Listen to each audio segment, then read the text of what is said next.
organizing those concerts, and then, obviously you went to jail, you came out of it, you decided to do something positive with your life, how that's been going so far.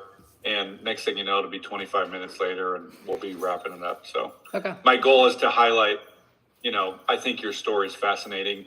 And so this is a positive, friendly interview. And I think the stuff you're doing is awesome. So thank you, man. I appreciate it.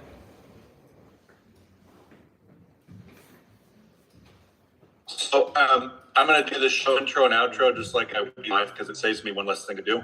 Okay. So just bear with me as I do the intro and outro and we'll get it going here. Okay. Well, welcome everybody to the Must Read Alaska show. I'm your host, John Quick, coming to you live from somewhere in Alaska. And man, do we have a special treat for you today. But before I go into that, I want to thank all of our listeners, watchers, and readers of Must Read Alaska.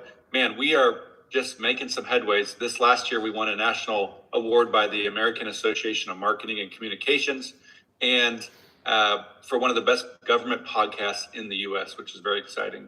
And we've reached about 120 million people this last year just on social media, and our number top 200 on iTunes with our podcast in any given category or in our category, in about 4 different countries at any given time in the month. So we do this for folks to have maybe a conservative side of the news that they may not otherwise get, and for folks that are obsessed with Alaska all over the globe, which is very exciting. But without further ado, I want to welcome our guest today, Ian Brick, to the show. You're going to hear his story, which is just fascinating. This is a guy that is destined for success, and he doesn't let jail get in the way. Without further ado, Ian, welcome to the Must Read Alaska show. Thank you for having me on, man. I appreciate it.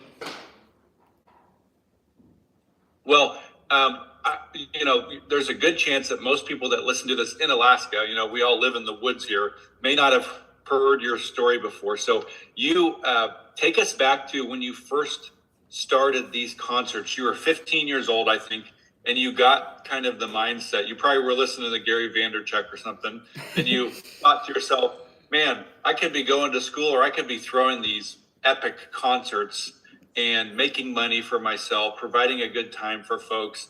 Walk us through what that looked like, and how did you even come up with this idea of throwing concerts in the first place when you're 15? Actually, the person I idolized back in the day was Scooter Braun, because at that time he was just blowing up with Justin Bieber, and I had deep dived into his story about how he started in Atlanta as a club promoter and was essentially broke and just throwing parties until he landed on Justin Bieber.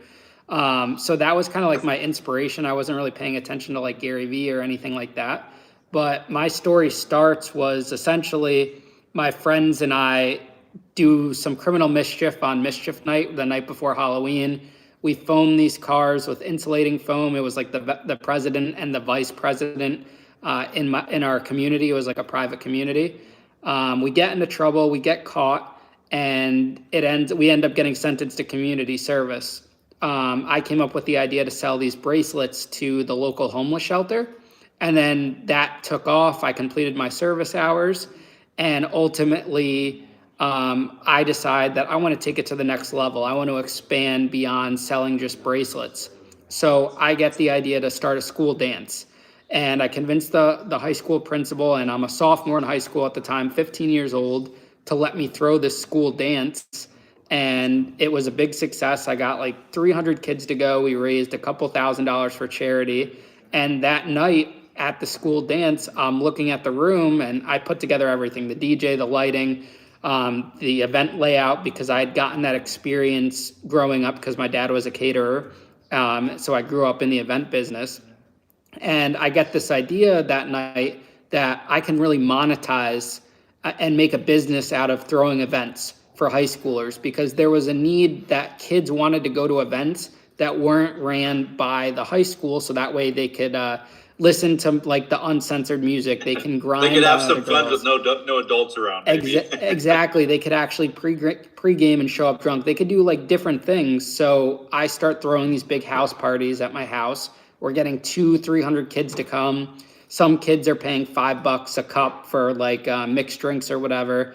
And then that just blows up. We're getting 300 or 400 kids to come. These house parties got so big that my parents had to get this wedding tent to put into our yard. What were your parents thinking at the time? Were they thinking like my son is epic at throwing parties, or were they thinking like this is not going to turn out well? I mean, my mom definitely didn't like it. My dad would rather me be at the house where he could watch over me than me go to someone else's house. But they would be like upstairs in their room, and I'd be like trying to go up there, serve them wine and dinner, and try to like appease them. But my dad was always like walking around the yard, confiscating liquor, making sure that kids weren't, drinking or drunk driving or anything like that, or falling off like the ledge of where our house is, because we're like on the lake higher up. So he was being a good dad. Yeah, he was very much on top of it. Eventually, it got to the point where the parties were just like, okay, this is enough. We can't physically do this at the house anymore. And they would let me do like one-off parties for like the after prom party. And I was in the theater program, so we did the cast party every year. That's when I get the idea to rent out this local downtown theater called the Palace Theater. And I rent it out, turn it into a nightclub for the night. We have non-alcoholic bars. I hire the staff, the security, this, and that.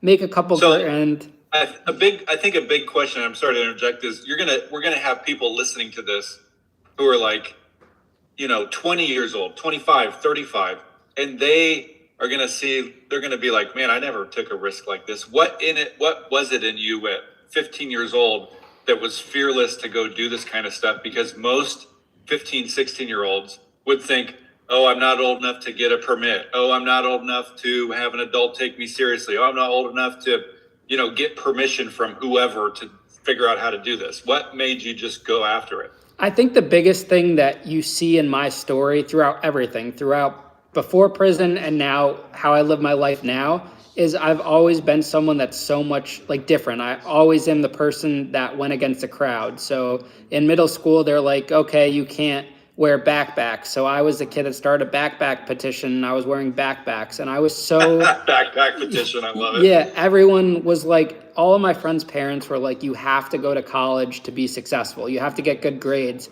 So automatically that triggers in my mind saying, well, there's got to be an option to not go to college and be successful. Why do you need to go to college to be successful? So that's always been like a reoccurring theme. And I think like once I got out of prison and I'm working, for Whole Foods for like almost 3 years, and that mentality came back to me. It's like a light switch came on where it's like, what if there's more than this out there for me? What if there's something I can create from this? And that's always just been like a reoccurring theme in my life. So you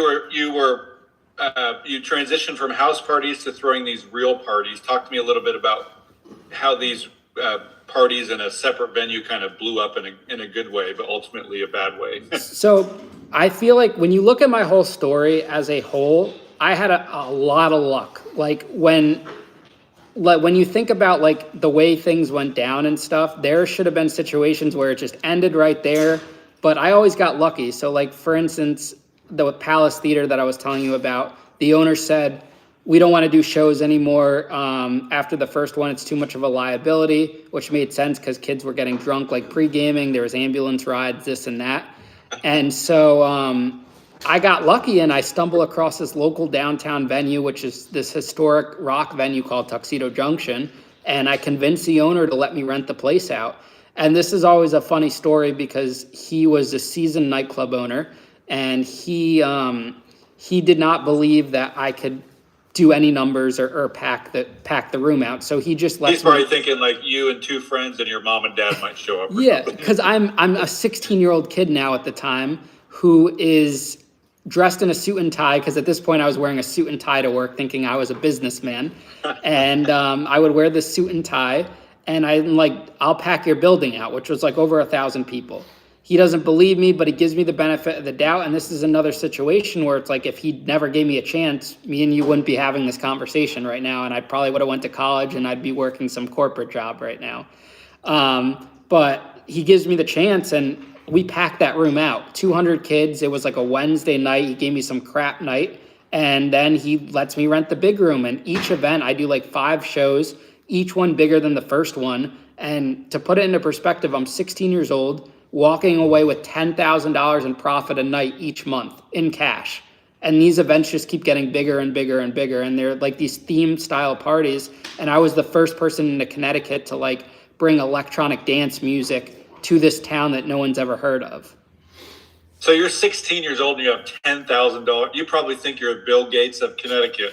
Yeah, I mean, I was always a big spender. I was spending it on my friends. Like, everyone was broke, so I was like, hey, let's go out to dinner. I would pay for the dinners. I got burned on a couple cars. I bought like this, I needed an Audi, so I buy this piece of shit $6,000 Audi, and the check engine light goes on the next day. Like, I was just like, I always did that. I was always a spender. I never really saved or anything, but that's how I got into the promotion and nightclub business, and I was good at it. Like, I was really good at marketing and getting people to go and to buy into a hype, and I was all about the experience. It's one thing to get the people there, which is a hard feat in itself, but once they're there, how do you retain those individuals to stay there so they come back again? Because anyone can do a show, well, not anyone, but most people could do a show and have a one-hit wonder and make X amount of dollars, but how do you keep that long term, and how do you turn it into a business? So eventually you are doing this, and the three-letter agencies catch up to you for whatever reason and decide that you're doing something fraudulent. Tell me about that, if that was a defining moment in your life, and how the heck did you turn that into something positive now? Because I think that's one of the most fascinating parts of the story, because you probably know way better than I do, but when people go to prison, it can change them for the worse in a lot of ways, or make them feel like society's against them. Our culture in America makes it seem like if you go to prison, we're just going to throw you out and not really take you serious anymore. You've done a 180 and used it to your advantage. So talk to me about why you went there, and how the heck did you turn this thing into a positive? So the shortened version is I moved from nightclubs to concerts, and took on investor money. And when the show started losing money, I lied to cover up those losses. So that's like the fraud aspect. And we kept continuing to get money. And this is all when I'm not even 18 years old yet, and it feeds into when I'm 18. So eventually this is all over like a 6-month period of time. And by the time the local police got involved, I'm like, $1 million in debt with interest. Without interest, it's like 500,000. And the local police pushed it up to like the state's attorney, who didn't really want to prosecute it. They figured it was a civil case. And then there was a detective, like in every, movie like Wolf of Wall Street, whatever movie, that there's like that detective that's got the hard on and pushes it out there. So this detective got it up to the level of the U.S. attorney, and that's when the FBI and the postal inspectors got involved. And 1 year later, I was indicted, January 2015, 19 years old, by federal agents on 15 federal counts: wire fraud, money laundering, and making a false statement. And man, I bet that must have been just a sinking feeling. It definitely was, but I was someone that always made lemonade out of lemons. When that happened, I'm running the biggest nightclub in Connecticut, essentially, for electronic dance music, which had nothing to do with the fraud whatsoever, which a lot of the news gets wrong. The club was its own entity. I started the club after the investigation.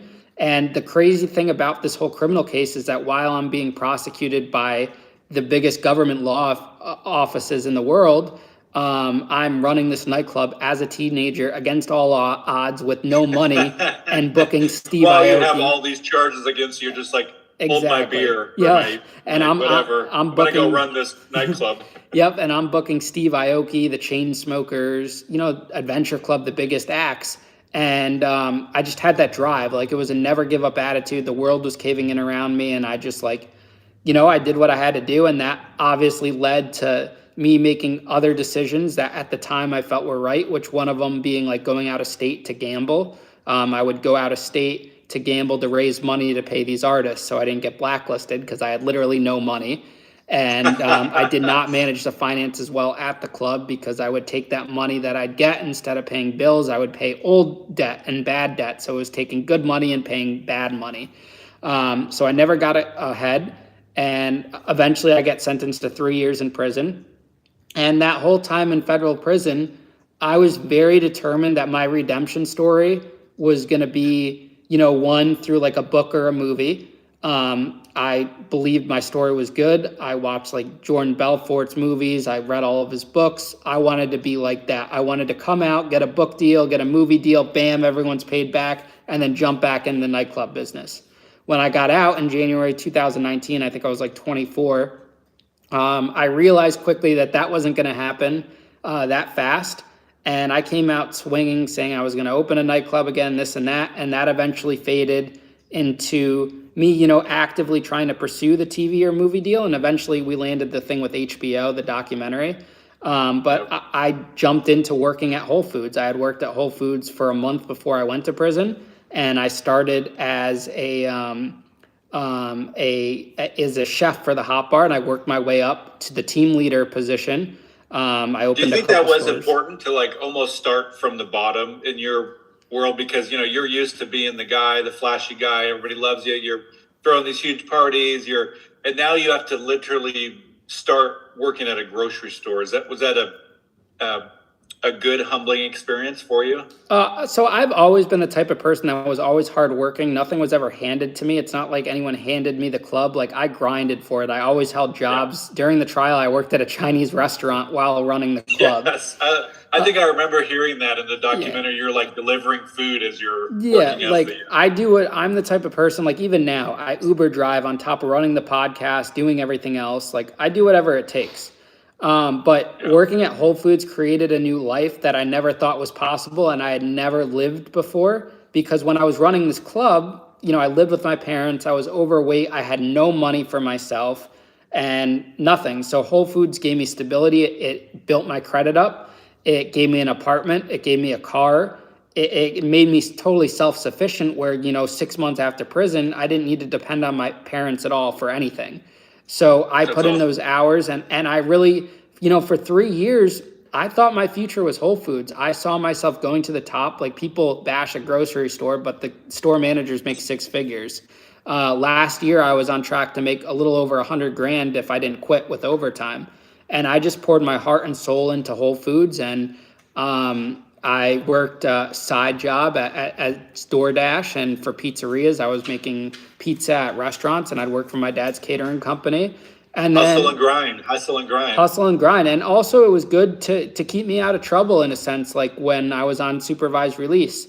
And then when I got on supervised release in May, I worked there this is last year. And then August, I had started social media in July. My friend was like, Ian, you got to get on TikTok. It's blowing up. Your story would do great. And I started doing it in July, and it was getting some numbers, but I didn't know where it was going to go.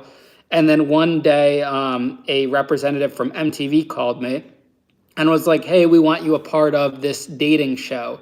You're going to go, out of the country. You have a really interesting story. It's a new series we're launching. We want you a part of it. You're getting big on social media, this and that. And at the time, I only had like 20,000 followers. Or not even, I think I had like 10,000, something along those lines. And if I got the position with MTV, then I would have had to be out of the country for 3 months. So as soon as I heard that, before even getting the position, I go to Whole Foods and I quit. I put in my 2 weeks. And at that point, I was just like so fed up with like the grind every day of like being the hardest worker in the room and not really getting anything out of it. Yes, I benefited financially, but it wasn't like when you're around a lot of people that make a lot more money than you that do 10% of the work you do, it's very defeating for someone that's very ambitious. Like, corporations like that are not set up to retain like the highest level of employee. And so, without hesitation, I put in the 2 weeks, and I ultimately didn't end up getting casted in that show. And when I tell you that was the best thing that could have ever happened to me, because it just made me double down on social media and just grind it out every day, posting 3 to 5 times a day. And then everything's timing. Like, I feel like had I started earlier, who knows if it would have turned out this way. And just like everything in my life has always been about perfect timing, and everything that I went through, everything that I learned has brought me to this point that that has helped me get to this point that I can apply all that knowledge. Because it's all a part of the entertainment business. So my knowledge of marketing and everything applies to the podcast world. When we fly out podcast guests, I'm treating them like they're the biggest artist in the world. Just with the hospitality level, our video production's good. Back when we were doing club nights, we always recorded an after movie. So that's why we apply like video and stuff. And I taught myself how to edit. I make all of our own like little reels and clips. And I just I adapt quickly, I learn, and I watch, and that's what's got me to where I'm at right now. There's no menial task in the kingdom of hustle and grind. I do whatever it takes, man. I used to clean the back. There would be nights during the club days where we would have 2 shows back to back, and I would sleep for an hour on the couch in the office because I had no money to pay a cleaner. I would stay there all night, clean every ounce of confetti, clean every recycling bottle, and I would grind whatever it took. Did you ever find yourself laying in your bed thinking, I can't, I'm drained, I can't do this another day? What was it that got you up the next morning to keep at it? I mean, I still have some of those days, but I think you get hope when you see how far you've come. And there's always going to be something. I'm someone that loves the chase and loves the journey. So on days I'm down, then maybe there'll be a video that blows up and it does 5 million views. And it's wow, this is the thing that keeps you going. So back then when I had those days, I'd have a big show that would make some money, or an artist shout us out or whatever. That kept me pushing. There was never a situation where it was just failure after failure after failure. The universe always threw in, it gave me a bone in some senses to keep me afloat. And so I feel now I get that now, where it's just there's days where it's tough. Being 24/7 on social media, it's exhausting. I don't have someone running it for me. There's no money to afford someone to that This yet. is you with your phone. Listen, and some editing tools. my day looks like when we have a podcast guest come in, I'm driving an hour to New York City to pick them up. I'm driving 2 hours to the studio. We're filming. We're driving 2 hours back to New York City to drop them off, and then an hour back home. And that's just me saving the $200 or $300 in flight fares and whatever. It's whatever it takes to make it work, and that's what it takes to be successful, in this day and age. And I feel I'm right on the verge of it getting to that level. I just have to stick with it. And when I look at it now, last month we did 20 million views alone on one platform. How do you quit from that? How do you walk away? Even if the money's not there yet, to have that much progress and to have 20,000 downloads on the podcast, not counting YouTube in the first, 30, 45 days, how do you just say, I'm going back to a normal job at that point? You can't. Any sane person is not going to just walk away and give that up. So I have to stick it through, and I just have to do whatever I have to do in between that until it makes it to that level that I could support myself. So now you have a show that you're producing, you're making yourself, called Commissary Cook-Off. Tell folks a little bit about that. We got a couple more minutes, and where they can find it. So I have 2 shows. I have the Locked In with Ian Bick podcast. That's my podcast. And then I just started the Commissary Cook-Off, which is, people that have been to prison before, or now we're starting to get people that haven't been to prison. They come on the show and they have 10 minutes to make a dish using only items found in the prison commissary. And we see who the best winner is, and it's starting to do very well on YouTube. The idea has never been done before, which is interesting. Well, I see all these, every once in a while, I'll see these videos on my Instagram reels that will do amazing, of these guys that will cook these things that they come up with in jail. So I think it's ingenious that you've started a TV show around it, because it's very fascinating for folks. Do you have any last minute things before we head off here? No, I appreciate the time. Anyone that wants to connect, they could just, go to ianbick.com. That plugs into everything. And, I appreciate the support and everyone that watches and listens. Awesome. Well, Ian, I really appreciate it. We wish you nothing but success here from Must Read Alaska. And I think it's really, your stories are a story of hope for folks, because I think a lot of times, especially here in the U.S., once folks go to jail, we kind of just ostracize them. And I think that your story brings a whole new aspect of hope to folks that have maybe done something in their life and they feel like they don't have a second chance. You're inspiring folks to say they do have a second chance. I think that's a big deal. So keep doing what you're doing, and we'll make sure to put all the links in the podcast description. And until next time, I'm John Quick from somewhere in Alaska. Thanks, Ian. Awesome, man. Recording stopped. I'll send you the link and all that after we're done editing it here in a couple hours. All right, cool. Sounds good, man. It was nice to meet you. You too. Have a good one. You too, man. I just need somebody from France to interview. What's up, guys? So basically, I just did an interview with this podcast in Alaska. Had you guys sit through. Appreciate anyone that's tuning in now or will tune in the future. If you guys have any questions before I get off, we got a few more minutes. Happy to answer any questions right now in the comments at all.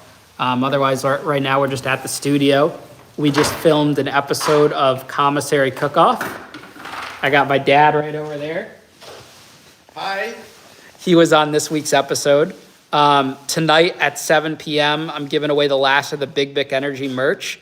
And then my new merch, Locked In, comes out. Super exciting. We got a whole merch line.